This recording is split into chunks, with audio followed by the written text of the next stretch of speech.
Well, hello everyone, and welcome to another episode of the T&T Podcast. And boy, do we have a big one for you today.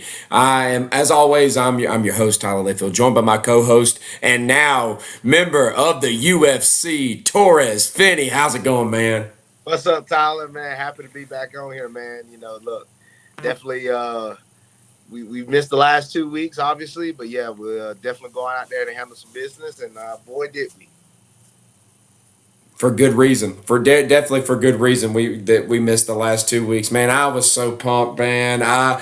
We got together again like we always do. We watched the fights, and man, it went pretty much how you had been laying it out to me as far as what the game plan was going in, and really, the guy was at a disadvantage, and you definitely took advantage of it. It was awesome, man. It was so great right there in front of Dana. You took it to him, and there was no doubt about it. When you saw the man smiling like that, I was like, yeah, it's in the bag. It's in the bag, man. You really took care of business. You really did what you had to do. I'm so proud, man. And really, man, it was a great, like, if you any of you guys that were out there that were able to tune in, that was actually a really great card overall. Like there was only like one boring fight.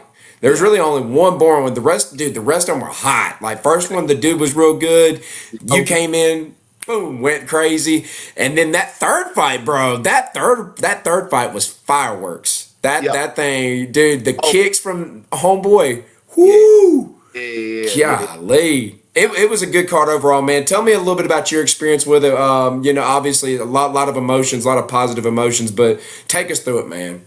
Yeah, man, it was one of those times, man, where it was really the fight week. Um, whew, Bless you.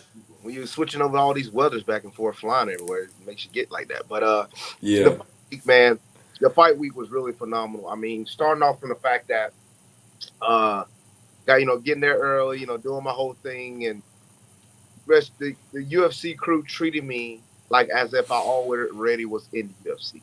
I know I was on Contender Series again, but I kept telling people, man, it's like being on here a third time played a dividends, I feel like, for me. Because it didn't feel like, oh, man, Contender Series, we here, blah, blah, blah. No, it felt like we've done this. We know how this feels. Yeah.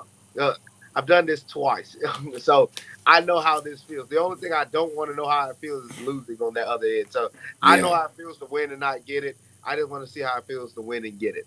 And going through the process, the UFC crew treated me so well, helping me with the PI, as if, you're only allowed to really use the PI if you're a UFC fighter. But it'll help me, be really use it. And I got some really good tips from certain people. And Tell me about what PI. What is it? Walk somebody through it that don't know. the UFC Performance Institute. Yes, Okay. Performance Institute. So, really big facility. They got three in the world, and it's huge, man. They're all huge. They're incredible. But yeah, man, it was really good to be able to just get that fight week feel. What helped, as I said on the show the last time I was here, was helped me was the fact that, as I knew, I just fought 5 weeks ago. Well, now it's 6 weeks, but at that time, I had fought 5 weeks ago. I'm not worried about, like it felt like I was in that routine. It's like when you're playing football or you're playing any sport and you play a game every week, or every few days when you're wrestling or playing basketball or baseball. You're playing those games every few days, you have your routine. It didn't feel like I had just not been fighting for a very long time. So I had that like consistency to do that. The weight cut, it wasn't bad. Now, granted, you don't want to be doing too many weight cuts back to back to back like that. That can definitely add up on a brother. But overall, yeah, man, I felt great, man. I really did. I felt great walking in the cage. I felt lighter walking in the cage. I didn't gain as much weight back as I usually would. I just played it smarter this time, and just gained enough weight to just feel really good. I was really confident, man. Just go in here, you're gonna feel comfortable, and we're gonna go ahead and handle business. And yeah, I was telling Tyler, uh, a lot of people behind the scenes, the game plan was we was going in here and get him out quick. I was telling everybody, I never saved my prediction ever online. I never said, Yeah. but that was the plan to go out there and get him out in the first round. We was gonna sprint on him. We felt like we could do it. because of the advantages that I had. On the grappling side, I felt like I was that much better there. And I know he showed some solid stuff on the feet, and he showed some solid stuff in his get up game. Um, he showed some solid stuff in his get up game throughout his fights. But I just got my brown belt. I said, man, I'm on that level. We gonna handle some business this time. So, and during the fight, I did have that head and arm choke. It was tight. It was deep. It was deep. But he touched my shoulder like this. And for a quick, those little split seconds, man, I actually thought he tapped. I really did. Then I see the referee come over really fast. I'm thinking, oh, man, he might have tapped. But then, obviously the referee intervened, and then he kept bucking, and I'm like, okay. It was like he was like pushing up with his legs, and I think that's why they kept on letting him go. But it did look like a little tap there for a second. That's what I thought. Then that's what allowed him to turn my body a little bit, because I loosened up a little bit, and I was like, well, what the freak? But the game plan was going there to get play to your advantage. I feel like, honestly, I really do.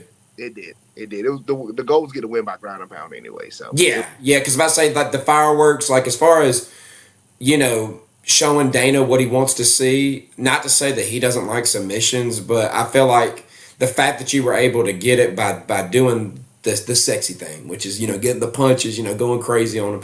I feel like that was it may not have mattered in the end. I don't know, but I definitely think it made it more entertaining, and it reached like a higher climax, if you will. As far as the fight went. That's true. Yeah. So it was definitely really beneficial. First ever guy ever to, as we said, we're gonna come in here and make history. Not a record we want, but a record we got. So first ever to be 3-0 on the Contender Series. I already said I think it's gonna be pretty hard for somebody to do, because most times they get a win, they'll get in, even though if they're not good enough. If they came back and won a second time, most of the time you're gonna get it. I mean, I'm the only one to win a second time and not get it. So I think most guys are gonna get it the second time. So if they third time, hey, so be it. But it's my your name will live on for that. That's for sure. The underdog story, man.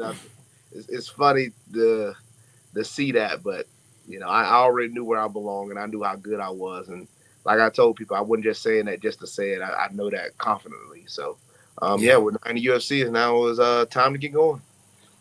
Was there anything your opponent said during or after the match, as far as your performance or his performance, anything like that? No. I mean, one, he speaks Spanish, and two, so you couldn't really. No, it wasn't much of because even like fighting him, most of the time I'm able to hear the corners of whoever I'm fighting in. Yeah, that just wasn't. You couldn't even tell what they were trying to tell him or anything like that. Did Dana say anything, like immediately afterwards or anything like that? Yeah, we had a little small talk in the back, and he was. That's all I've been looking for, kid. It's like, should have done that the first time. And mainly what he was saying on TV. He kept echoing that. Yeah, said that in the back, and I kept getting. I went back and rewatched the broadcast, and I heard from a lot of people that I was the main guy of the broadcast. Everybody kept saying, is Finney gonna do it finally? And I saw a lot of people on social media, throughout Twitter and Instagram, tuning in just for Finney to see if he's gonna finally do it. And it was really good. They made a whole promo package video for me before the fight, before they do the fight promo package. They did a whole promo package for me, so I saw that they did. So it was pretty cool. The UFC, they're really cool, man. They're doing a lot of good things to me behind the scenes right now. So I'm very thankful for them, and I tell people I'll never forget that day. I was in here sleeping. I woke up and I saw when Michael Chandler said, "Bet on yourself," and I was like, you know what, we're gonna bet on ourselves. And I wasn't thinking about. I didn't have that offer at the time. I was thinking about the other offer, and man, I get a call from my head management, and the rest is history. And I could never. I would have never thought I got a third opportunity. I would have. Again, there's a lot of things I never ever would have thought, but right after that fight, I would never would have thought 6 weeks later I'd be in the UFC. Right after hearing all of that stuff, so you would never think, but you take advantage of opportunities, man. For real. So I know, we talked about on the last show, the documentary had just literally been published the day that we had, did the last show.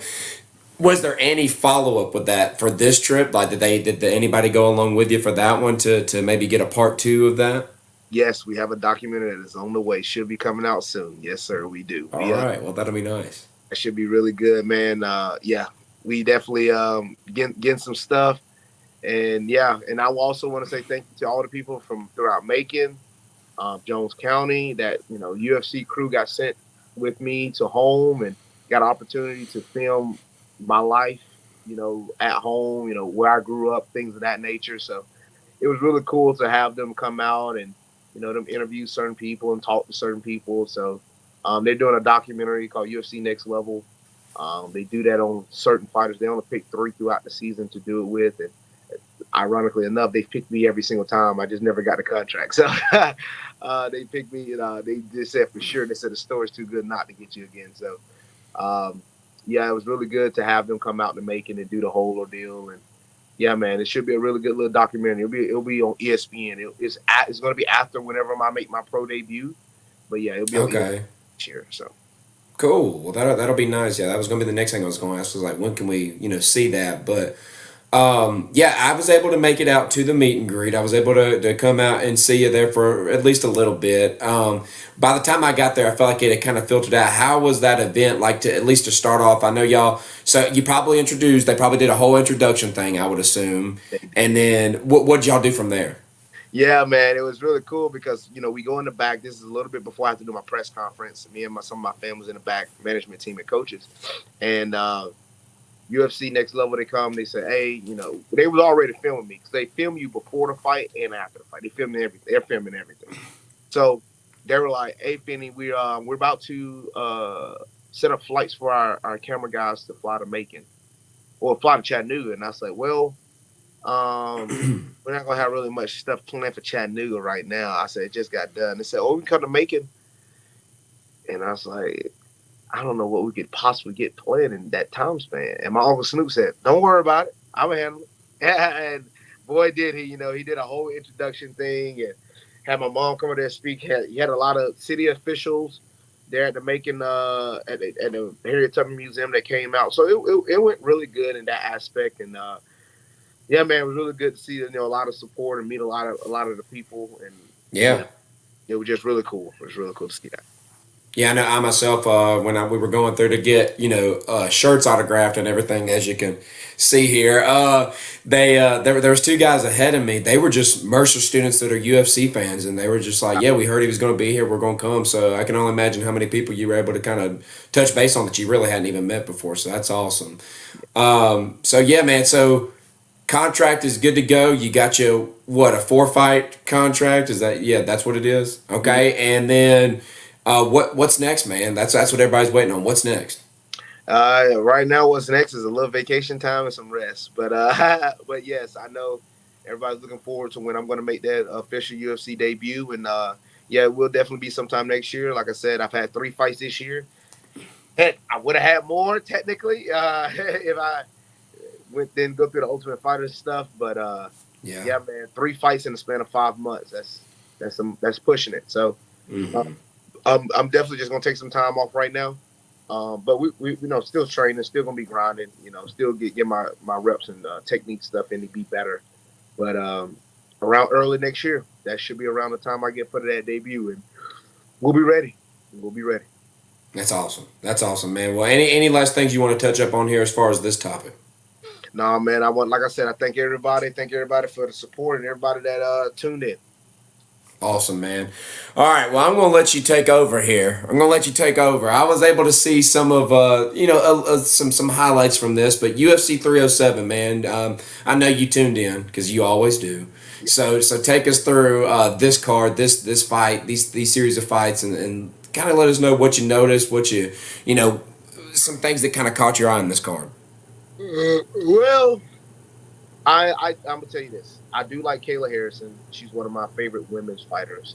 I like her style. She did have to struggle a little bit. She got pushed, but she dominated the fight. She really did. She dominated the fight. Her ground and pound for a woman is crazy. She's one of the best, I feel like, in the world. And the girls that fight in the title fight, I think she runs through either one of them. So, great performance by her. Roman Delete saying Kevin Holland, that was a solid fight for how long it went. Kevin Holland popped his rib, exploding out of a move.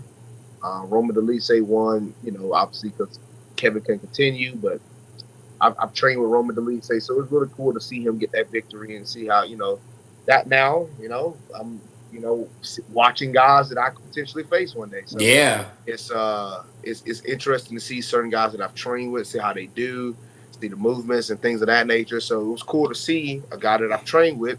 Never know, could be a potential opponent, but to watch those type of things, and now you look at it with a different aspect now. I don't, I still look at it as a fan, but I also look at it like, okay, he could be a future competitor. We're gonna take some jot some notes down in the back of the brain. So Yeah. let's see that. I did get a chance to see the Mario Batista and Jose Aldo fight, but a lot of people were mad because they said all Mario Batista did was hold Jose Aldo tight to the cage, and he failed every takedown. But I compare this a lot all the time.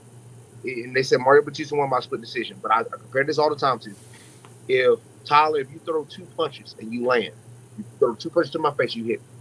But I throw 100 punches and I don't land a single one. Who do you think will win that round? The 2 that landed. No. 100 punches. Really? Activity. Yes. Okay. Landed the 2 punches. Granted, yes. At that time, you got the lead.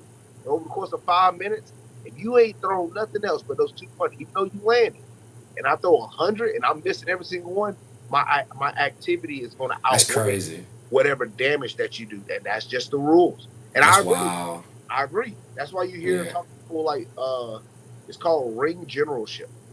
Controlling the gun is one of the criteria. So first, people always talk about damage trumps all. Technically, damage does, but it's not in the rule books. It's called effective striking, effective grappling. If I'm effectively doing something and you're not doing anything back, even if it's not landing, even if it's not taking you down, technically, I'm effective because it's negating you from being offensive. That's just how and then you got ring generalship, then you got, again, activity. So those type of things factor in. And I understand. So you have to look at it from 2 different ways. People look at it from the fight perspective, which I understand it is a fight, but it's scored in like a sports perspective, like boxing. You'll see a boxer get their head beat in. You're like, oh, he got knocked down. Oh, he got knocked down. But for the rest of the fight, the guy's getting pieced up. And all people remember is the knockdown. He's like, why he lose the fight? He had the only knockdown. Because the knockdown was only for that round. What about the rest of the fight? What about for the other times he just touching him? He might not be hurting him, but he's touching him. So you have to look at it in that aspect of the sport based on how it's judged rather than sometimes like the fight aspect. Because in a straight up fight, we'd be like, oh, no way he won that. But according to the rules, he did win. So that was a lot of the argument on that. But that's going to be forever a debate for as long as MMA goes. Until they make some adjustments to the rules, that's going to always be a debate. Juliana Pena, Raquel Pennington. Again, against the women, it's just hard for me to watch sometimes certain fights. But I did pick Juliana Pena to win. And, but I do like Kayla Harrison. I think Kayla Harrison's next. She's going to take that title. And then I'll be able to watch a lot more of this fight. Kayla Harrison, the champ. Now, let's get to the main event. Yeah. Alex Pereira. Khalil Roundtree. He's on a run. What? He is on a run, bro. He's on a legendary run. Now, granted, it's a run that I still feel like is a little bit skewed because he ain't fought the grappler.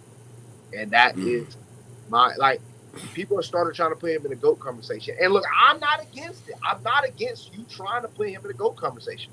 He's crazy. Doing things that's never been done before. The 2-time champion, in like less than like 5 fights and stuff of that nature. Like, he's doing things that nobody's ever done. Don't get me wrong. We can't pin him up there with no John Jones. And I know people saying he got more title defenses now or title wins than Khabib.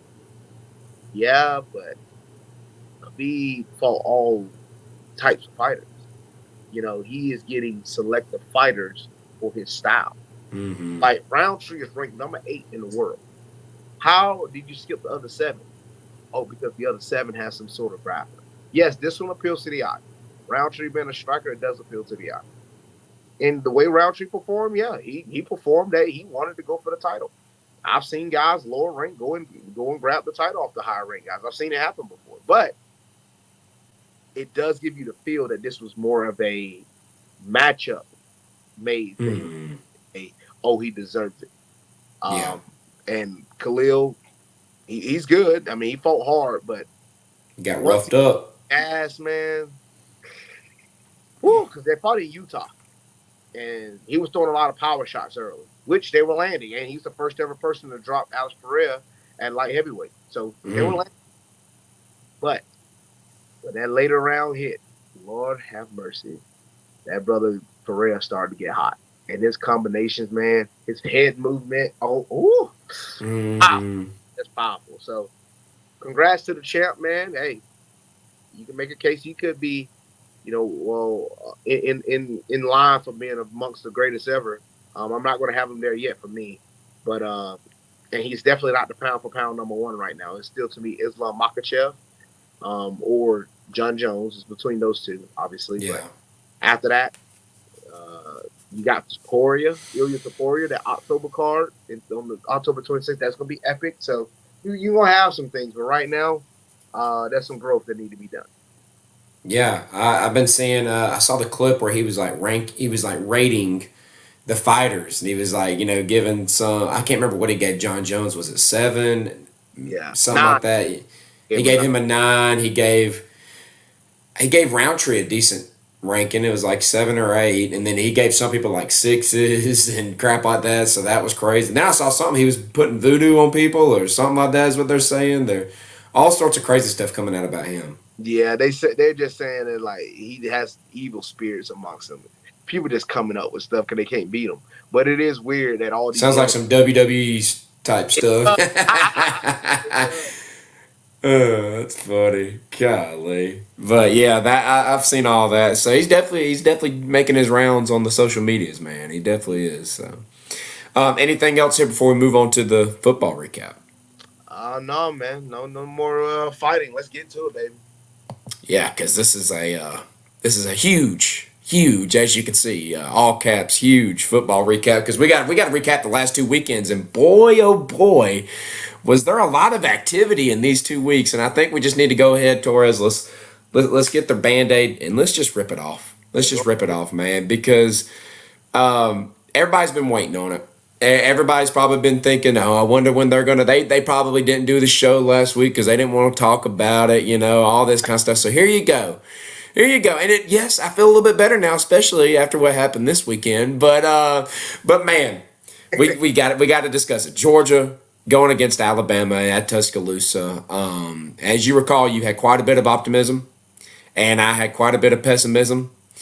And man, I woke up and it's done hit me 2 straight. It hit me 2 straight weeks, Torrez. And you know what? It didn't get me this week in our football pick'em, because I woke up and I said, or it was Friday when Kiefer sent out the reminder. He said, "Y'all need to get your picks in if you haven't done it yet." So I went on there and I saw that Georgia Auburn. Georgia was 24-point favorite. I was like, Auburn's going to end up keeping this thing close. I did it, but those other 2 weeks prior, woke up Saturday morning. I was like, I'm flipping from Kentucky. I'm going to go Georgia covering.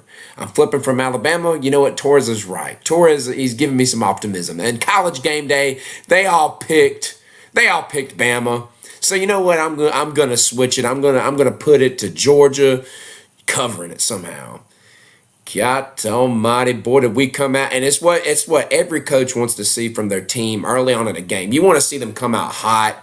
There's something to say about finishing things well as well, but when you come out hot and you can punch somebody in the mouth, Torrez, I know you've heard this countless times, but man, if you can come out and you can deliver some devastating blows early, it is extremely difficult to come back from. In fact, you put yourself in a position where it's already in hand. And that's really what this game felt like, man. They were getting everything they want. Milroe, all credit to the brother. He went off, man. There was nothing we could do. We were seeing some of the same things that had been plaguing us all season, Torrez, where we couldn't set the edge. They were getting out into space, and they were ripping us a new one, man. And it wasn't even just that, man. Milroe, it wasn't even just the rushing, man. He was passing the ball extremely well. He was finding the open receiver when he needed to. and that's where I got to give them credit. Our defense wasn't really doing anything, and I heard Kirby Smart at half when they asked him, hey, what's going on? He was like, man, it's not really our offense, which we'll get to that. He said it's really our defense. He said because we're not getting stops, and you got a point. But you know what? There was also an issue on the offensive side when we're getting 3-and-outs over and over and over, and then our quarterback. And I understand this, y'all. Look, and I'm not gonna sit here and take up for the dude all day long, but I'm telling you right now, for those of y'all out there that are calling for Carson Beck to get benched, you don't know what you're asking for, bro. You really don't know what you're asking for. You can't ask for the guy to get benched because literally he is the best thing we got. If you bench him, guys, it's gonna get much more ugly than it already is. I really do feel that way. I feel like that he gives us the best chance to win. He gives us the best chance of success, and he did struggle. Okay, here's what ended up happening. Second quarter, I can't remember what happened. It was probably one of the crazy miracle catches they had for a touchdown at one point. At one point, Torrez, you can ask my wife. I just laughed. I was like, man, you can't make this stuff up.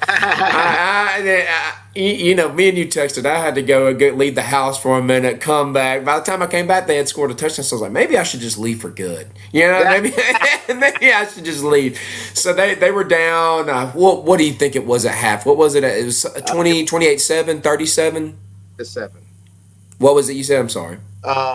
Wait a minute, I can confirm. It's probably 28-7, 30-7, something like that. Because I know at one point they had a safety because then 30-7.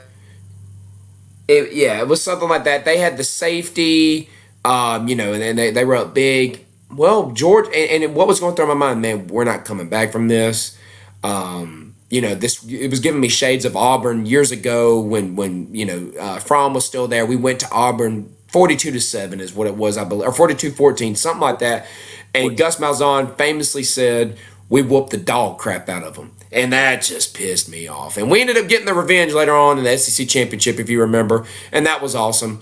But it felt like that. The fact that they were able to fight back in this game, and I know this sounds like major coping. I know what this sounds like. And y'all, you can take it for whatever you want it. You can read into it however you want it. For those of you out there listening, if you want to hear that, it's just sunshines and rainbows coming from Tyler Layfield. No, it's not. But the fact that they came back and they showed some type of fight, it gave me some inkling of hope for this season. And, we did see some positive things. They were able to come back, great throws from Beck, big explosive plays, something we really haven't seen much of this season. But ultimately, it didn't end up meaning much because they ended up coming back and winning it. But man, I couldn't be too hurt at it. So before we go any further, Torrez, what were your takeaways from that game? Well, I get grouchy when I'm cutting weight. So I'm in the hotel. This is the day before the weight cut. So I'm already at a deficit of calories and deficit of carbs. Oh, actually, no carbs. And I'm watching this game, and I am absolutely hot. Like, I want to punch something. I'm glad my coach is over there. But I wanted to punch I didn't want to punch anything. I was ready to fight. I really was. Yeah. It was so hard to sit there and watch that BS. So I got a lot of Alabama friends. Got a lot of FaceTimes too. And boy. Wrong over and over again. And I'm like, y'all starting to really piss me off. Yeah. Because I said, even when I'm playing, like we're playing like a Tennessee team or anything, I said, I don't call Alabama team out. I wait till the game goes on. I'll text. We'll text. I got no problem. Yeah, I'm not going to sit there and do the FaceTimes. That's ridiculous. FaceTime you over and over again. Don't. That's too far, man. That's too far. So, sitting here watching the game, obviously, it's rough. Don't get me wrong, it's rough. But I sat there and I watched every single second. Yeah. I had a lot of problems. One, I don't know, like we couldn't establish the run early. Which is something we still are struggling with a little bit. Still don't do it good, yep. We didn't allow Beck to really throw the ball downfield until we got down behind by 28. Okay? So so I tell people this all the time. You always see the numbers of certain quarterbacks be enhanced or they look better when they ain't got nothing on the line. When you're down by 28, you ain't got nothing on the line. And I think because we allowed ourselves to open up, we look so much better. I I'm gonna get on Bobo soon. When we get later on, but yeah, I'm about sick of him. I'm sorry. I don't care what Yeah. he called that game. I'm about sick of him. I told people this. This man literally was let go of in the Mark Rick era. 10 years later, you think he gonna do anything different? He had already been coaching for an upteenth amount of years before he got with Rick. He ain't gonna change up his philosophy. I know who he was behind. I know he was behind Monkey, Monken. but it ain't run left, run right, screen pass left, screen pass, throw in the flats. It's the same stuff. I mean, it's the same plays over and over again, dude. It's so rough to watch sometimes. Yeah. But there's sometimes when he open up, and when Beck opened up, he does look good. Sometimes Beck does have certain accuracy problems at times. You know, he's sometimes an underthrow or overthrow. He'll make some small mistakes.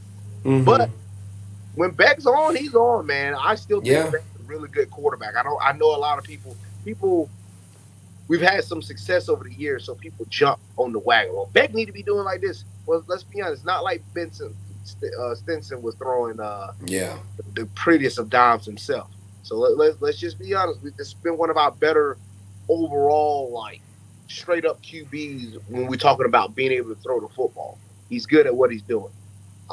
We just need other things all around on the other table. Like we had some receivers dropping the ball early. Heck, Arion Smith, you still dropping the ball early against Auburn. The man Yeah, was dropping. that was a big one. That was a big misplay in the Bama game. I felt like that was a, and you can't ever chalk everything up to one play. At least in my opinion, I'm not ever that kind of person, with that. But I do think that would have made quite a bit of a difference if we had hit that bomb early. Now, what I know that's early in the game. You know, we can't start a football game going down 30. You know, we have to make some adjustments. You can't start football like that, man. You Yeah. can't. Those are hard deficits, and I know people want to be like, oh man, we came back. I felt like sometimes we didn't convert on some of those 2 point conversions. I Mm-hmm. just converted on one of them to help ourselves out.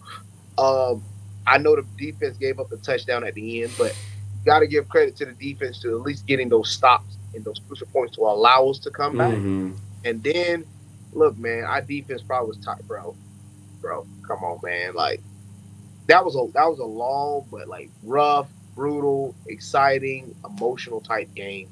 Yeah. Uh, Ron Williams made a phenomenal play, and what's the name made a He's great. awesome. He's He awesome. he is. He's an incredible talent. Gonna be one of those next special wide receivers that's coming up No out of. freaking kidding. Yep. Yeah.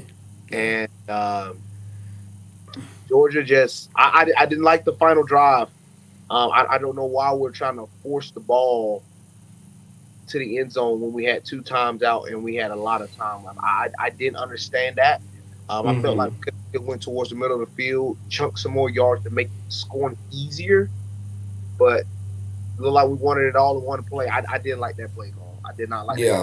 play. Like I said, that game gave me confidence. In Mm-hmm. spite of how we struggled, we still got a young team. All right. We had a young team go on the road against Alabama, compete with those boys. Now, yes, I know this ain't the same Alabama team of old, but man, we were down by It, 20. it, it, it definitely ain't. No, it definitely ain't the same Alabama team from old. no, it is not. We found that out for sure this weekend. Oh We, boy. but to be down 20-0 and come back, you showed me some grit. Now you're gonna have to Yeah. definitely show it because you didn't come back looking too good this following week. But Yeah. one more game to clean some stuff up. Mississippi State, that we're gonna win that. But the following week, that's when things. Dude, this is around that. Like now, you had that game. I think that's the beauty of the 12-team playoffs. We're able to put our team in a high stake game, see how they perform. They didn't perform too well. At best, I give us a B, a B. Mm-hmm. Mm-hmm. Because we lost the game. But I like the comeback. I saw some good things. I give Yeah, us a yeah, B yeah. minus. Now we're gonna have to really come bring our A game for Texas because this game against Texas coming up in a few weeks is not a game where it's just we're okay with losing because you can still make the playoffs with 2 losses, which I believe you can. Yeah. But things are getting a little tight. They really Then are. you still got Ole Miss, you still got Tennessee. Exactly. And then again, man, with the way the SEC is going, looking at Texas A&M. Texas A&M at this rate, they probably could win out. And if they do, bro, like A&M could be in the SEC championship game. Then Good. you still got a lot of good teams. Like LSU's right there, Texas right there. Still, obviously us, Bama. I feel like Tennessee gonna fall off a little bit. I call Tennessee falling off eventually, but you I still didn't got. think so, man. I really didn't see that, but we'll get to Nah, it. Tennessee surprised me, but then again, I'm not surprised because I was like, they just didn't look too good offensively overall. Oklahoma literally they had nothing at quarterback. Yeah, Oklahoma had a broomstick at quarterback. They still couldn't do anything. They couldn't even finish that game really that well. But overall, I really like what Georgia did. Like I said, that Texas game is going to be really big, man. It was a debate whether is it going to be Alabama or Tennessee, the first game, or it's going to be Texas. But it looks like it'll be Texas and Georgia as the primetime game. So it's going to be interesting, man. And that Alabama-Tennessee game is going to be huge. So yeah, it is. That's going to be the Tennessee. Get rights. That's the battle of the get rights. Like big time. One lost to Vandy, one lost to Arkansas, and I would have never thought. I'm sorry. No. I didn't. I wouldn't have even put a pick in for the Alabama Vanderbilt because it wouldn't have even been on my radar. My sponsor did a 15-team parlay. 15-team parlay. Okay. Would have won $80,000. He got that type of money, but he would have won $80,000. Guess what team negated him from getting? Was Alabama. Yeah. What are bro? If there was any team, when I walked in this parlay, I said, "Oh man, there was some tight games on there," and I'm saying like, bro, the game that I would have been the most guaranteed. If you would have asked me, I mean, nobody thought Vandy would have. No, my granddad, we was at the house at the cookout. My granddad was like, Vandy ain't no pushover team. And me, my dad, we're like, Granddad, it's Vandy. They ain't gonna do this. I get that they're better than normal, but I'm not about to sit here and pretend like they should have been in that game. And nobody can. If people want to go hindsight and make the excuses, that's up to them. But it's not true. Though, if whatever they're saying in that sense, they're lying. They're lying. Nope. Vandy is not good. I don't want to hear no. Well, because Vandy beat Bama, No, that's not how this works. These guys lost to Georgia State. Bro, come on, man. Georgia Southern just beat Georgia State. Like, come on, man. And they were getting dominated. Like, I know the score. They just played really good that day, and Alabama did not. That's really what it came down to. So the problem, though. Wait a minute now. See, that's the problem. That's why I still feel the way that I feel, because a bad Alabama playing football game, a team would still win that game. Yeah. Right? I've seen Bama have worse games against worse teams before. Yeah. And they still find a way to pull it out. And it's not even like, it's not like they win by a touchdown. They'll still win by 2 or 3. Like USF. When they played USF this year, they were playing awful. But even at their worst, they still was finding a way to still get blown out teams. But that's what I keep saying. It's like Bama when they play Georgia, they play their best football. It's like everybody. They played it for a half. They did. They played it for a half, and afterwards we heard about how Bama took their foot off the gas. They were playing conservative. I'm not going to hear that either. I've made my points. With various different people. When you're going for it on 4th down, and you have a chance to kick a field goal. That is not playing conservative. That is being aggressive. That is. They were still trying to chunk it. So don't even make the excuse, man. You could say it. They were throwing deep balls. They were throwing deep balls. There was nothing conservative about it. They played a bad half of football. They still won the game. And that's ultimately what matters. Okay, but that was still a bad half of football. But of course, we had to hear all about it. Shoot, Torrez, you and I even heard about how Kalen DeBoer is the best head coach in college football at the moment. And then he goes and drops one to Vandy. So I think that one's already dead in the water. That's dead to rights. Trash. Look, when I heard that Kalen DeBoer is the best coach because he's 6-0 against a combination of Kirby Smart. Who's the other coach? Who else? Ryan Day, was it that they said? Or no. They beat who'd they beat in the playoff? They beat Texas. Texas. Yeah. So Sarkisian, it was Sarkisian, it was Kirby Oh, and somebody. Oregon head coach. And Lanning. Yes. That's who So it was. against these coaches, he's undefeated. Blah blah blah. And I'm like, bro, It's a good stat, but congratulations. But that one is so far gone now. so far, And to be honest with you, it's funny, man. I was looking at it. They're already they've done. I mean, they're not calling for his head or anything, but they're bashing him right now. The Bama fans have done switched up and they're bashing him. look, So the thing is like because the season ain't gonna get no easier. I see a potential loss. I mean, I think Tennessee. I wouldn't sleep on LSU, and I definitely ain't. I picked it. We both picked Tennessee. I picked Tennessee. I picked a 2-loss season for Bama, and Yeah. and it may be it may get worse than that.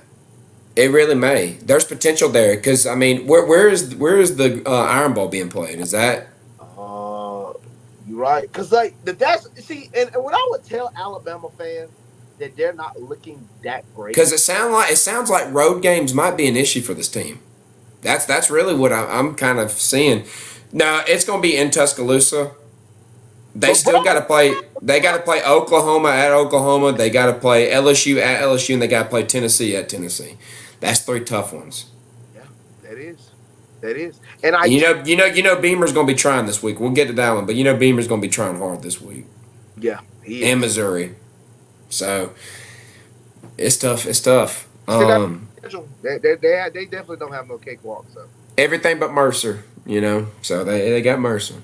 if they lose to Mercer, hey, That ain't happening. I'll go ahead and put everything on that. I just That one ain't happening. Outside of that, though, you had that same day, that same week of college football, Ole Miss was dropped by Kentucky. I wasn't able to catch a whole lot of that. I was out, coaching that weekend, so I didn't get to really see much of that. Anything you want to offer there? I watched that game. Ole Miss got that. I mean, what did I tell everybody? Everybody kept getting. I said it on the show, so I listen. I love listening to Kirby Smart. I love listening to speak because I use a lot of his coaching methods to like how to my mindset in fighting. I like how the coaches approach the game. Yeah. I love listening to the press conferences, and I told people on the show. Kirby Smart literally said, "Do not sleep on this Kentucky team." He said one of the hardest things to do is to win on the road in the SEC. He said this Kentucky team has a good defense, and they're going to beat a lot of teams they don't supposed to. He said that in his press conference. And literally a week later. The following week. It's crazy how that happens.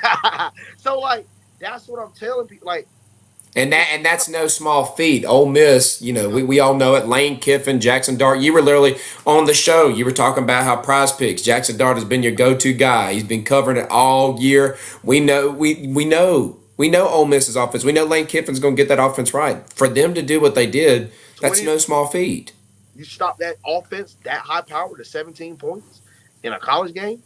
Lane Kiffin, the number one offense that was in the SEC. I think they say even the number one yards team in all of football. Yeah, bro. You sleeping on it. People sleeping on the team. And I'm going to say this. I used to sometimes be back and forth on the fence between the SEC football because it used to be. I really did think the Big Ten at a time used to have a little bit of a case. Besides the top team. I've never been that big of a believer in that. You know me. I look. If you take away Georgia, Bama at a time, maybe LSU, then you got your Ohio State, you had your Michigan, and maybe Penn State. The Penn State was always the outlier, but the rest of the Big Ten could potentially beat a good bit of the SEC on the other side at a time. I'm not saying that. I'm not saying that now. You could make a little bit of a case now, but right now, SEC is the best conference. It's not even close. There's too many high-powered teams, and even these teams like Kentucky, even these teams like South Carolina, even these teams like Arkansas, you can't sleep on these teams. When you go on the road and you play teams, you better not go on the road thinking that these teams are going to be cupcakes because they're not. People looking at the schedule, oh, man, they got Arkansas on a 30-point favorite. No. We got to go on the road. These teams going to play hard. These teams are hard to win in the SEC.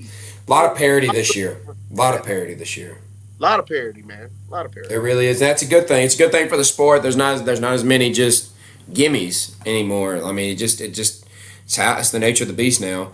That was the two big ones. that week.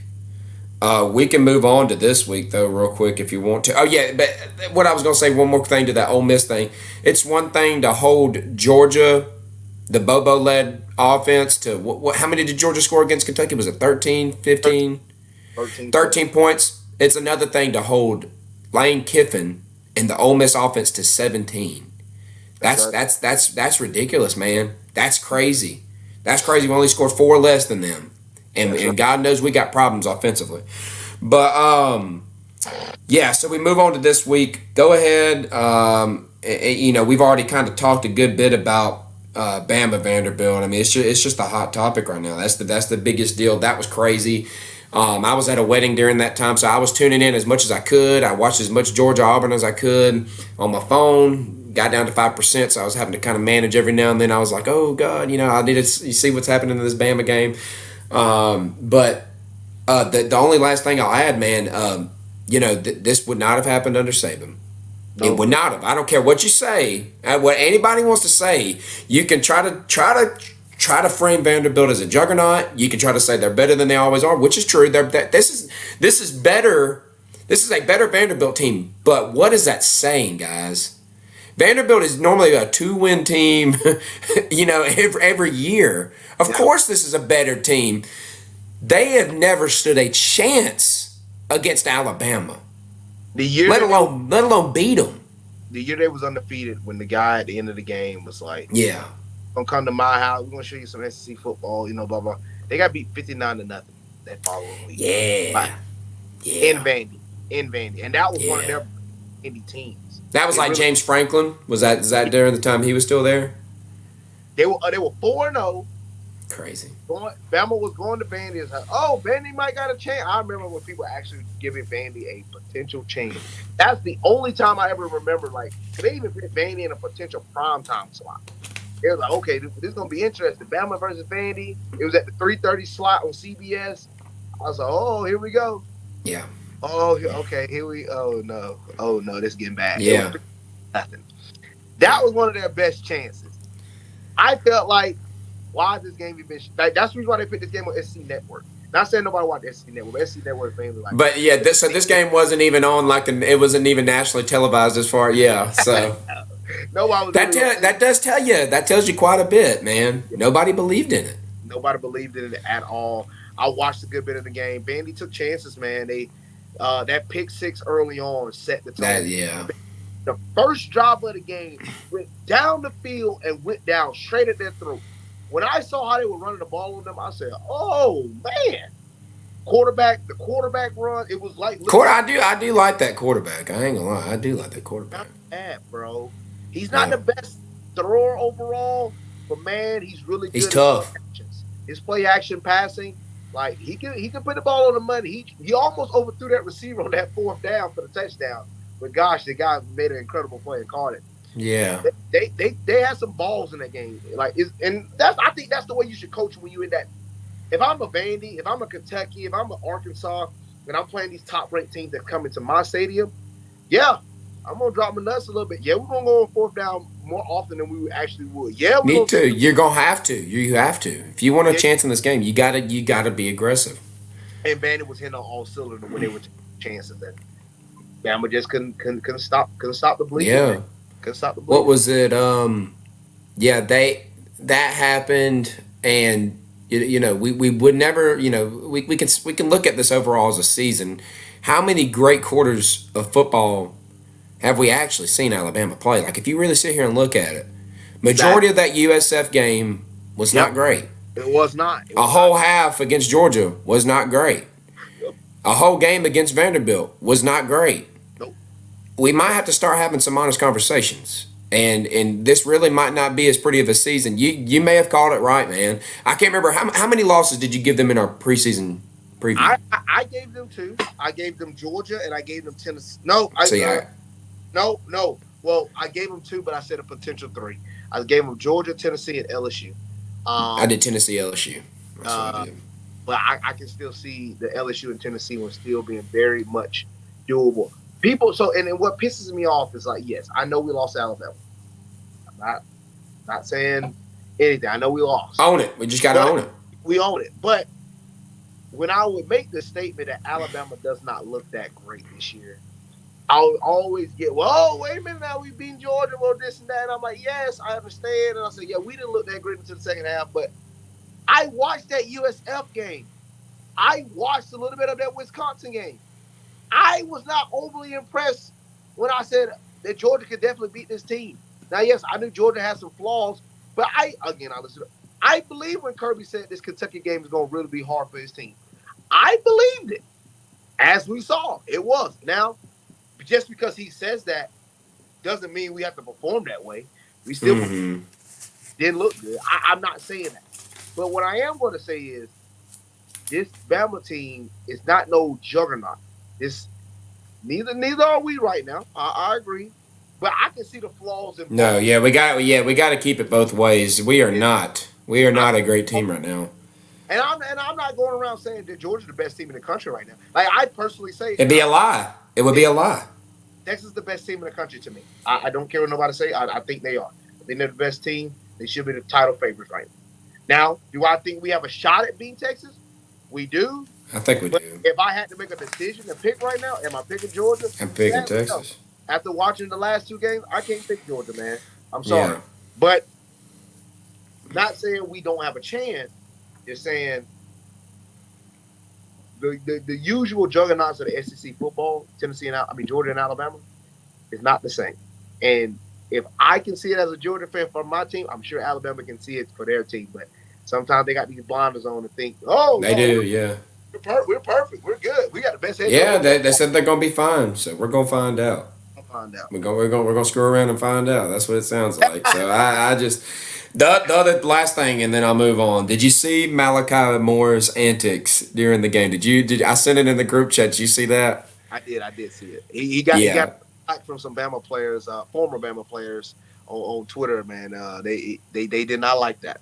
They wonder what Saban would have done with that whole scenario, and I wonder what's going to be done now, because that was utterly ridiculous. That was. It's a different vibe, bro. It's not the same. Like they TikTok more on the sideline. They dance a lot. Man, look, there ain't nothing wrong with that because you're having fun playing the game. It ain't what I would want. Yes. Now, for me, I was never that type of guy because even when we was in high school, like they used to like play music loud in the locker room and get the bop. And that's for them, but I didn't like. I personally, that wasn't my type of style. I'm more of like, even when I fight, I'm more like I don't listen to music. I am focused on the task at hand, and I'm just dead on serious. That's how I've always been. So I'm not jumping and having, and I know some people feel comfortable like that. It's like the Deion Sanders effect. You can't tell Deion if you just sit there and be serious. He be having a whole DJ in his locker room and all types of stuff. That's for them. But for me, I'm more of like, set, be ready. Like we got some business, man. So, and I feel like that's how Kirby is. That's how Saban was. But the boy's a lot more open, man. He's a lot more open now. And I think because of that, you're not going to see the same discipline as you used to see from Alabama. No. Yeah, the other guy that was shown was the South Carolina defensive lineman, Dylan Stewart, sitting over the quarterback and acting like he's shooting him. And then he started like, doing more crap like that. It's wild right now. It's really wild, some of the stuff that these kids are doing. It's crazy. It is crazy. The rest of the games would be, we've touched on it a little bit, but Tennessee losing to Arkansas. I was able to watch a good bit, at least of that second half. I was already kind of shocked that Tennessee was not winning that game, just because I'm of the belief, I came into this season, I was saying that, Tennessee, they, I think they're going to be a one-loss team. That may very well be out of the realm of possibilities now. I don't know. I still would take Georgia right now against them. We just have that thing against Tennessee that I think we can do it. I don't know. But the other thing is, I don't know, man. The offense just didn't look that good. The defense wasn't all that great. Arkansas was able to handle business. Big win for them, and they celebrated rightfully so. Other things, Miami. I didn't stay up and watch this. Torrez, did you stay up and watch Miami, California? No, Oh, I did not. I did not stay up and watch Miami, California. I went to sleep, during that, and I thought it was over. I thought Cal was just handling business. They ended up getting to the point they were able to do whatever they wanted. Cal was able to do whatever they wanted, and then Miami really wasn't doing much, but Miami ended up coming back and winning. That's back to back weeks of we've really seen some struggles from Miami. We have. We have. Now, did you hear what I just said? Oh, no. No, I didn't. You cut out. What was it? Oh, I basically said, no, I didn't watch it. I went to bed. I saw they was up 21-10 or 28 something. They was up a huge lead. Good bit. Back up, and I see, oh, Miami won? What? Yeah. I was surprised. Yes, it has been back-to-back weeks. I just heard what you said with the Virginia Tech last week and now Cal. They're winning though. There ain't nobody in the running for nothing, to be honest with you. There ain't nobody clear cut. Like, besides Texas, I say Texas. I'm not overly sold on Ohio State. I'm not overly sold on Oregon. I know they play each other coming up, but I'm not overly sold on, and I'm surely I don't understand how Penn State is ranked number 4 over us. I know That's an always. I tweeted it out. Death, taxes, and Penn State annually being overrated. That's definitely overrated. Never changes. It never freaking changes, man. Like somebody said, don't worry. Penn State about to get that annual Ohio State L and Michigan L. I don't know if they'll lose to Michigan this year because I was shocked that Michigan. They might not. But if Penn State play Oregon as well, they'll lose them as well. So it's very Penn State like for them to go and lose to Michigan though. So I wouldn't put it past them. Yeah. All right, so let's get into anything else you want to highlight from these last couple weeks. NFL wise, saw you Steelers late loss last night. How you feeling? Man, dude. We played so hard. Our defense played really hard. We just like to play in close games, and those close games will get to 50-50. I mean, great drive down the field by Dak Prescott with the game on the line. I mean, we got it to 4th and goal. Our linebacker forced the fumble. I wish we would have recovered it, but we didn't recover it, and it was just a great play. Great play made by the defense, man. I mean, but a great play made by Dak Prescott. So it was a good game last night. But man, there's no real clear-cut winners in the NFL. Now, I will say, a little surprise on the Falcons a little bit. Kirk Cousins is showing out. Yeah, they look good. He looked good. Threw 509 yards, 3 or 4 touchdowns. Guy showed out, man. Guy showed out.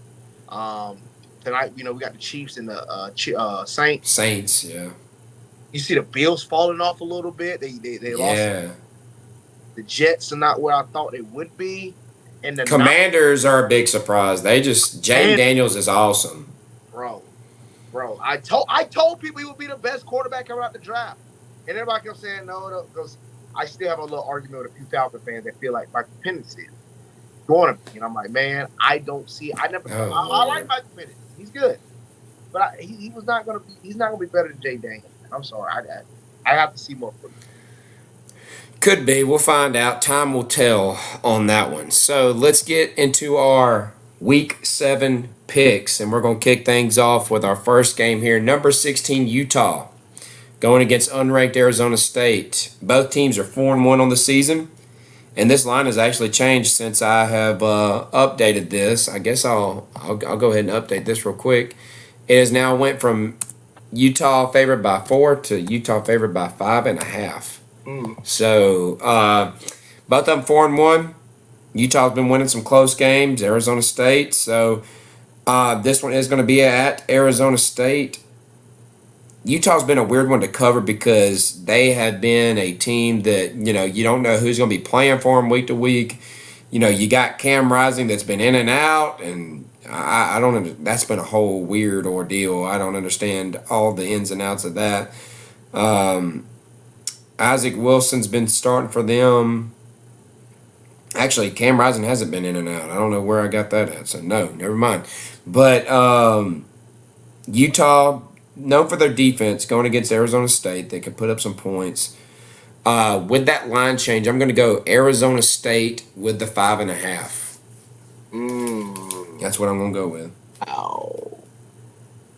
Utah did struggle. They lost to who they lost to not too long ago. Lost a bad game. They lost 23-10 at home.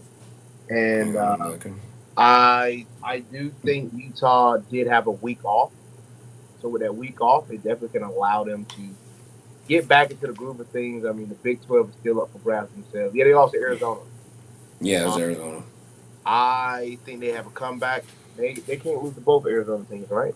Give me Utah Maybe for this. not. Give me Utah for this one.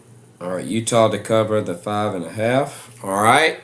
Next up, we got a banger. Vanderbilt going against Kentucky. Man, what a freaking matchup this is. I figured this actually might be one of the better games of the day. Of course, neither team being ranked, but I mean, both teams have been coming off some successes, some recent successes, and both teams are 3-2 here.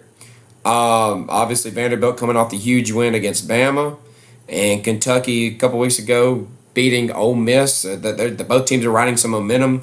Going into this game, Kentucky is a 14-point favorite, or a 13.5-point favorite, according to what I posted up here. These things are changing by the minute. And Um, yeah. yeah, I just switched to 14. Literally, I just did this about 45 minutes ago. Put these things together, 45 minutes to an hour, and they're already flipping. So, but Kentucky, according to this, is 13.5-point favorite, according to what I did here. With that being said, Vanderbilt, it's Kentucky at home. Can they cover that much? I know their defense can. Can their offense? I'm gonna go Vanderbilt with the points. I'm gonna take Vandy again. Right here. Uh, Plus the 13.5. Kentucky offense is definitely not that great, but Vanderbilt all defense is not that great. Yeah. Vanderbilt has been struggling defensively all year long against any team. I know it's Bama, but they've struggled defensively against Georgia State. So to ask this on a high after a game like that, they fought. I mean, that's the biggest win in their history. Vandy ain't hard for me to see them like they're gonna go back. I just feel like they're gonna come back down to earth. That's It could. hard to be that high after a game like that, right? Right? Yeah. You gotta go on the road and play a good defensive Kentucky team that's rough, run the ball, run down your throat, that's physical. Give me Kentucky. All right.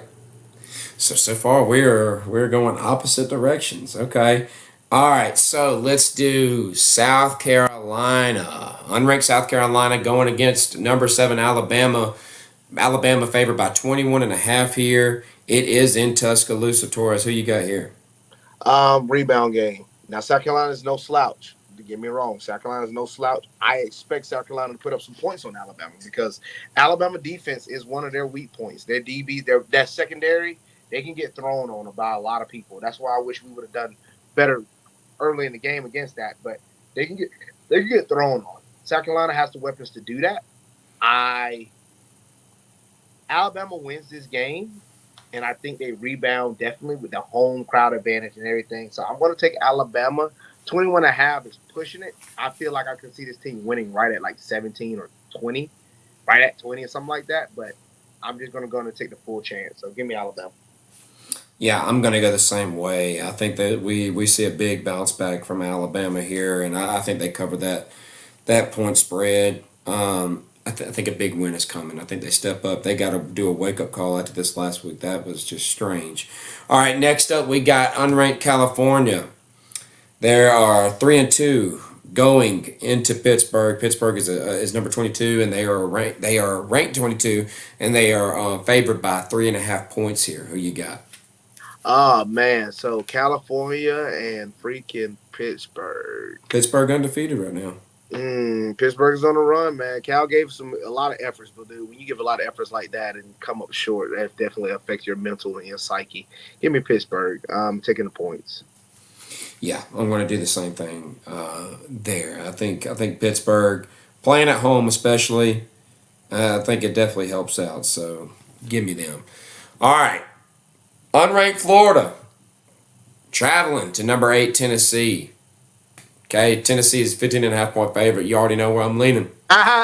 Tennessee is going to cover this one. They're going to cover big. This is the lock of the week. Will always be. So yeah, I'm going to rock your top. Give me Tennessee. Yeah, this is like an easy one, but I feel like they're giving too much credit to Florida with this one. I don't see this one hanging close last week. whatsoever. Oh, Florida got a chance. Florida's got three wins now, so they beat my projection. I had them getting two. Losing to They UC. beat yeah they beat UCF. Maybe UCF ain't what I thought they were. Man, I overhyped them suckers. It looks like. All right, number 11, Iowa State, traveling to West Virginia. Iowa State is actually the favorite here, though. They are a 3-point favorite. What you got on this one? Who they playing again? I'm so sorry. They're Oh, playing West Virginia. West Virginia. Okay, okay. So, Iowa State's been hot this year. They've been winning all their games. Biggest win was against number 21 Iowa. They won that 20-19, but the rest they have been winning pretty handily. Beat Houston 20-0. Beat Baylor 43-21. Now they wow. go against West Virginia. West Virginia is 3-2 coming into this. Those two losses being to Pittsburgh Who's undefeated? and yeah, Penn, who's undefeated. Hang Penn, on, and where's the other one? Penn State. They lost to Penn State. Yeah, Penn State. Or that's the first game of the season. Good. They are coming off of a big win against Oklahoma State, though, 38-14. So that shows that they can be competent here. And play. And that's why I feel like the line is at 3. I'm going to trust the line. I'm going to take Iowa State, but yeah, this might be a closer game than expected for the boys. Yeah, I'm gonna go West Virginia with the points. I'm gonna take them here. I think they can keep it close or maybe even win it. I'm about to say that means you nearly taking the upset. Okay. Yeah, I think they can win it. So at home, shoot, why not? Screw it, let's do it. Let's try this out. This is a night game too. Them boys are gonna be. It's gonna be a crazy one. Yeah. All right, number 18, Kansas State. Going to Colorado to Torrez's boys. Kansas State 4.5-point favorites here. Go ahead and take us away, Colorado man. I know you like talking some Colorado. Hey, I like to talk, dude. Hey, Travis Hunter. Travis Hunter. Heisman. Hey, I got him. And look, I feel like him and Genty for Boise State are the 4. Oh yeah. Genty looks good. He's a monster. I don't see Cam Ward right now. I know they have Milrow as well. Like those guys have definitely. Melrose dropped off after this last week. Yeah. But I'm gonna say this. Colorado's gonna win this game. Reason why? Wow. It's the biggest game of Deion Sanders' coaching career right now. Because he got Colorado at 4-1. They own the reels. I don't think they're making the playoffs necessarily, but they own the reels of like being a top tier team that can like really make a push. They win this game. Let me go back and see for the rest of their schedule. Because let me tell you something. They win this game, we literally could be looking at a potential like 7 or 8 win Colorado team. And I think that's just going to be a big enough push to help a guy like Travis Hunter be able to go. They're second right now in the Big 12 for they're second in the Big 12 in the conference. So they go at home against Kansas State, night game. All right. Be a 10-15 game. Crazy. Yeah. Well, you got to remember in Colorado, that's like Colorado. Yeah. So UCF, they dominated a solid UCF team on the road. And not a lot of people gave them a chance again. I gave them a chance against you. Yeah, well, I did too. But yeah. Well, I mean, no. I mean, I gave UCF a chance. Sorry, I gave UCF a chance against. I was about to say UCF was. That's how I was talking to. Minus 14. Yeah, that was crazy. And I said, ain't no way. I said that's disrespectful. I said I ain't see that.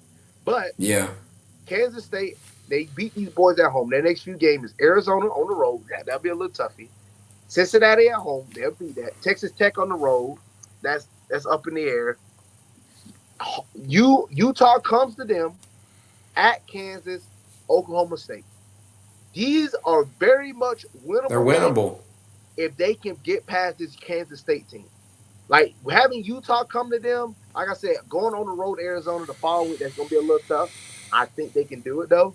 But they win this game, we could actually be potentially, I'm not saying it is, but we potentially could be talking about a Colorado playoff chance.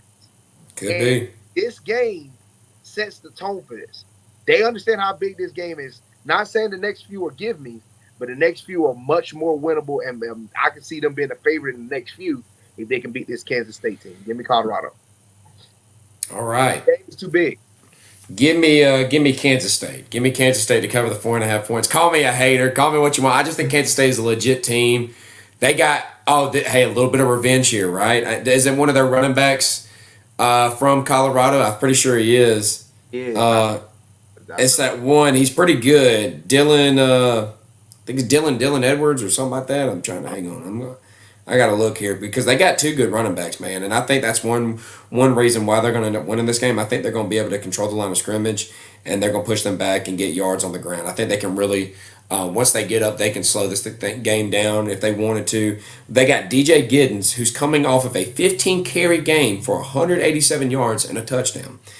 And then Dylan Edwards didn't even do much this last week. He had 8 carries for just 22, but he actually is a solid running back from time to time. He did good with Colorado. Kansas State, they have one especially real bad loss. It was against BYU, 38-9. But outside of that, they've been pretty good this year. BYU. Beating, yeah, BYU can. They've always been one of those teams you can pull an upset on. And then they beat Arizona, who was ranked at the time, and they beat Oklahoma State, that was ranked at the time. So I'm going to give them. I'm going to give them the win here. I think they text me. I think that I'm gonna give Kansas State the win here. That's who I'm going to go with. So that'll leave us to. I don't know. I feel pretty good about it too. I'm not going to lie. Like I think that the moment might be too big for Colorado. I really do. I mean. They do got studs now. I'll give you Travis. Of course, Shadur is good. They got some good wide receivers. I just think line of scrimmage. I just don't know how that one's going to play out. And Kansas State, they've been able to defend okay. I don't know. We'll see. We'll see how this one goes. And I like their quarterback. I'm not going to lie. I do like their quarterback too. Avery Johnson, I think is who it is. So we'll see. We'll see how it plays out. But that is going to be a good one. Let's see here. Penn State, number 4, Penn State, who we talked about, overrated. Favored by 5.5 points, traveling to the unranked USC. Okay? Yeah. USC now at 2 losses.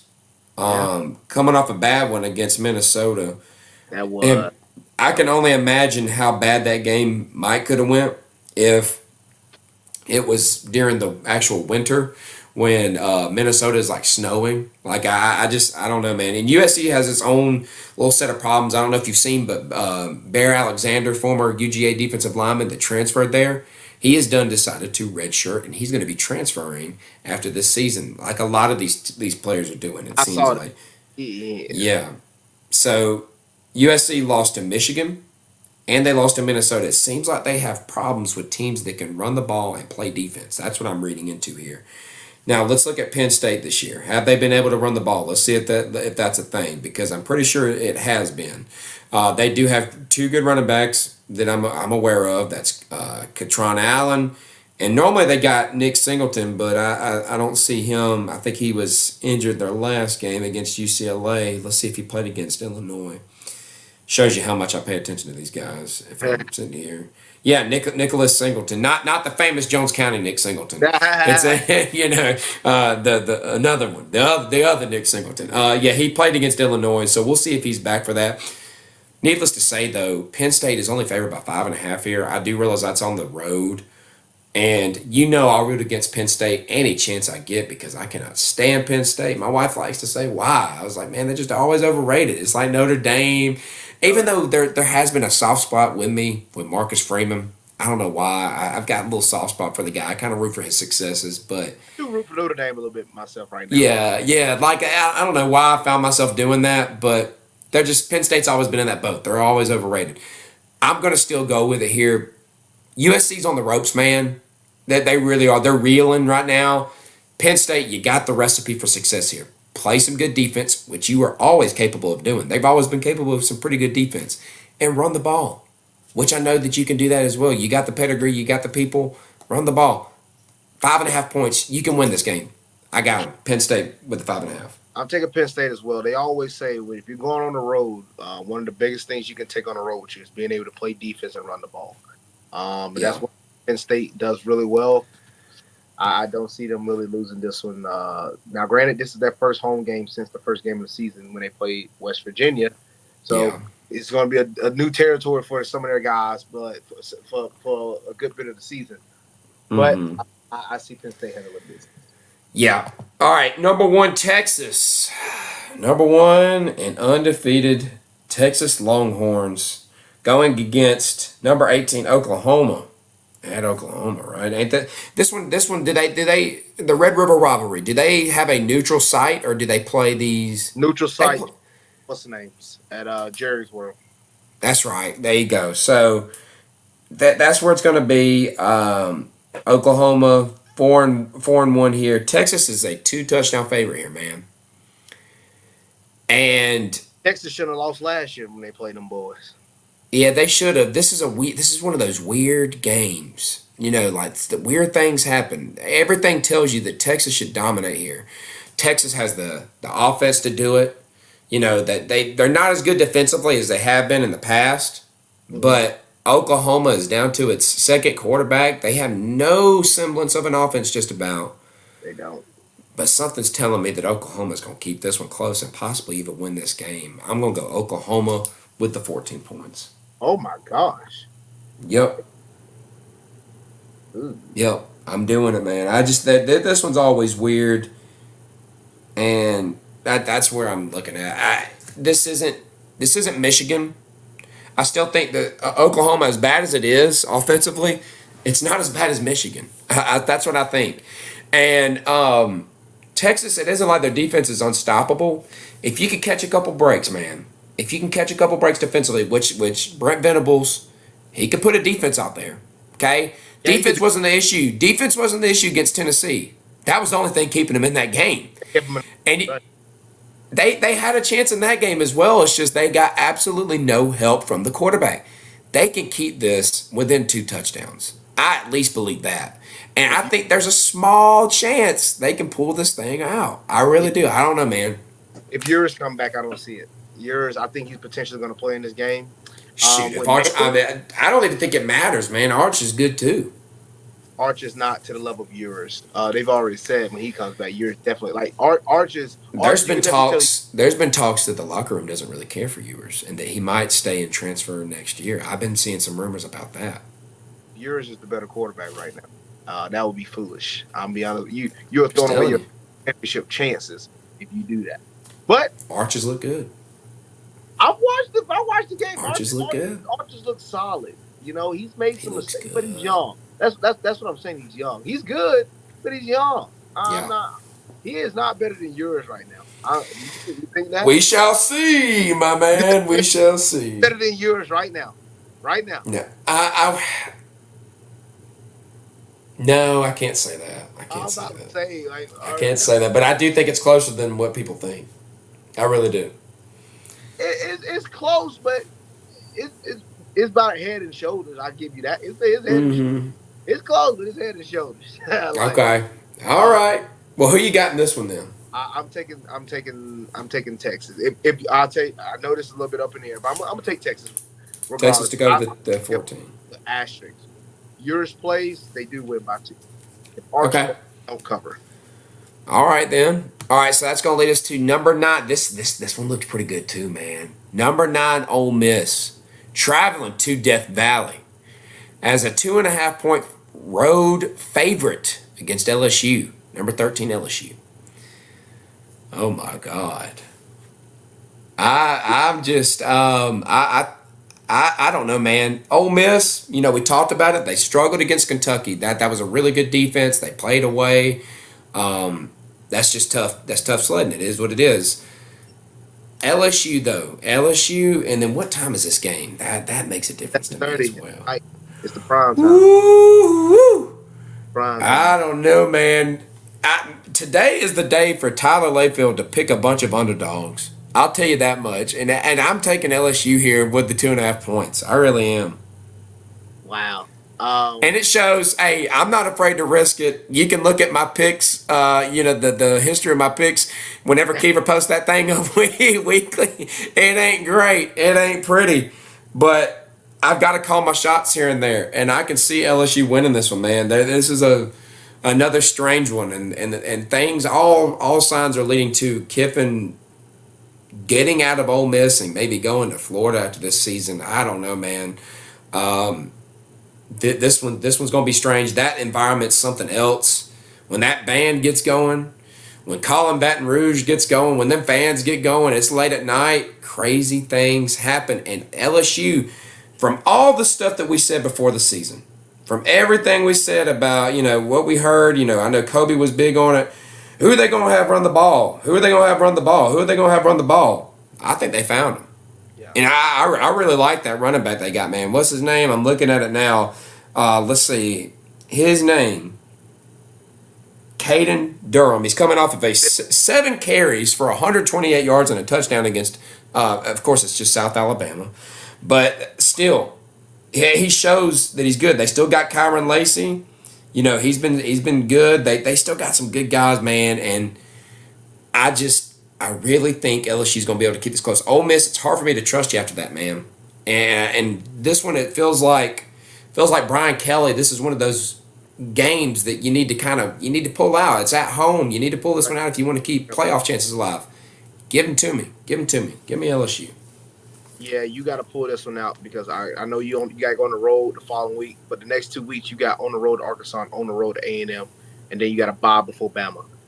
You need to win these next 2 games because that A&M game is going to be huge. I think the winner of that LSU and A&M game is going to be big if LSU is able to beat Ole Miss, and I think they have to get this is a must-win type game for LSU. You can say the same for Ole Miss, but I think it's a must-win for either team, but Ole Miss have a lot more other teams they can play to eventually cover that time. Like they got to play Georgia, they got to play. Who else Ole Miss got to play? I just sat here and looked at it. Yeah, they got to play Oklahoma, they got to play Georgia, Florida, Arkansas. So they got some things. They got some games with a few SEC wins already underneath their belt. That Kentucky loss hurt them a little bit, but. Mm-hmm. They got a little bit more of a breathing room, I feel, because of the Georgia on their schedule. But LSU, you got to win this. I'm taking LSU. Yeah, that's what I just, man, it just feels right. And I know Kobe is somewhere cringing at the fact that we're putting our eggs in that basket, but it is what it is. Last but not least, number 2, Ohio State, a road favorite. They are favored by 4 points here. Going to number 3, Oregon in Eugene. 7:30 game. And I'm going to go Ohio State here. There's just something about this Oregon team that, and the worry started early in the season when they were keeping these close games with teams they had no business keeping it close with. But Ohio State has been good up to this point. I believe in the defense. I believe in the offense. They got the studs on both sides of the ball to make a difference. And I just think Oregon's going to make one too many mistakes on offense against that defense. And ultimately, Ohio State's going to be able to pull this one out. They just got studs, man. It's hard for me not to go with Ohio State here. And matter of fact, I feel very confident about this one. I feel like I would call this one a lock. Only cover 4 points? I don't know. That's how I feel. Yeah, that's basically saying you just see him at least on the win almost by a touchdown. Yeah. I see the same. Oregon has struggled with some teams. At least, look, I'm gonna be honest with you. Ohio State really haven't played nobody really. You can maybe say Michigan State, potential Iowa, but they really haven't played nobody. So we're gonna really see what they really made of. But this is one of their big games that they got, and these are one of their bigger games that they got on the road. And I think this is gonna be one of those games where they go and show the world like we are who we say we are. Give me Ohio State definitely taking the points. Yeah, I really feel pretty decent about it. I'm not feeling bad about it whatsoever. They're good, man. They're good. So let's see here. I was looking back. I'll end up tallying those up later on. As far as the last picks we made, I'll tally up who got what on that. But I know technically I did pick Alabama with the 2.5 points on here, but I did change it in real life in those picks. So I know I got that one. But I'll go through and check those out later on. Anything else, man, that you want to discuss here before we break this thing down? No, man. It was a really good show, man. Thank you. Like I Yes. said, thank y'all. Continue to support us. Continue to keep tuning in. And, yeah, man, we love it. Yes. All right. Well, thank you guys out there that tuned into the live stream. Thank you out there for listening to the podcast. If you want to support the show, click on the Linktree link in the description. You can follow us on social medias. They've been going around here as the show's been going on. So thank you guys for just everything. And as always, we'll see you next time. Boom, boom.